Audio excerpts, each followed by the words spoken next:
everyone, my name is Tanvi and today I will be telling you all a story in my mother language, Malayalam. നമസ്കാരം, എൻ്റെ പേര് തൻവി. ഞാൻ ഇന്ന് ഐതിഹ്യമാലയിലെ ഒരു കഥ പറയാൻ പോവാണ്. പണ്ട് രണ്ട് രാജാക്കന്മാരുണ്ടായിരുന്നു, സാമൂതിരിയും കോലത്തിരിയും. അവർ വലിയ ശത്രുക്കളായിരുന്നു, പക്ഷേ പുറമെ നല്ല സ്നേഹവും. ഒരിക്കൽ കോലത്തിരി സാമൂതിരിയെ കാണാൻ കൊട്ടാരത്തിലേക്ക് പോയി. ആദ്യം നന്നായി സംസാരിച്ചു, പിന്നെ പരസ്പരം കളിയാക്കാൻ തുടങ്ങി. സാമൂതിരി കുത്തുമോ? കോലത്തിരി ചോദിച്ചു. സാമൂതിരി വിട്ടില്ല. കോലത്തിരി കത്തുമോ? അദ്ദേഹം തിരിച്ചു ചോദിച്ചു. കോലത്തിരി വിട്ടില്ല. സാമൂതിരി കുത്തിയാൽ കോലത്തിരി കത്തും. ഇങ്ങനെ പറഞ്ഞ് കോലത്തിരി തിരിച്ചു കൊട്ടാരത്തിലേക്ക് പോയി.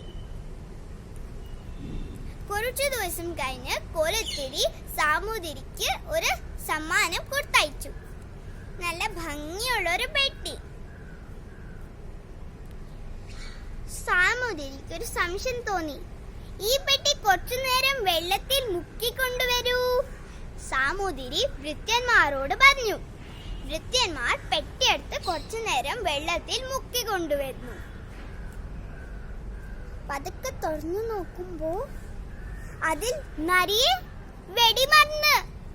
കോലത്തിരി കത്തുമോ എന്ന് ചോദിച്ചില്ലേ, അതിന് പകരമായി കിട്ടിയതാണ്. സാമൂതിരിയും ഒരു പെട്ടി കൊടുത്തയച്ചു. അത് നല്ല ഭംഗിയുള്ള ഒരു പെട്ടിയായിരുന്നു. കോലത്തിരിയും സാമൂതിരി ചെയ്തത് തന്നെ ചെയ്തു. വെള്ളത്തിൽ കുറച്ചു നേരം മുക്കിക്കൊണ്ടുവന്നു.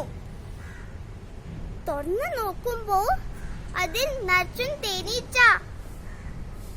വെള്ളത്തിൽ മുക്കിയ ദേശത്തിന് രാജാവിനെയും ഭൃത്യന്മാരെയും കണക്കിന് കുത്തി. സാമൂതിരി കുത്തുമോ എന്ന് ചോദിച്ചില്ലേ, അതിനൊരു പാഠം പഠിപ്പിച്ചതാണ്. കഥ ഇഷ്ടമായോ? നന്ദി. Thank you.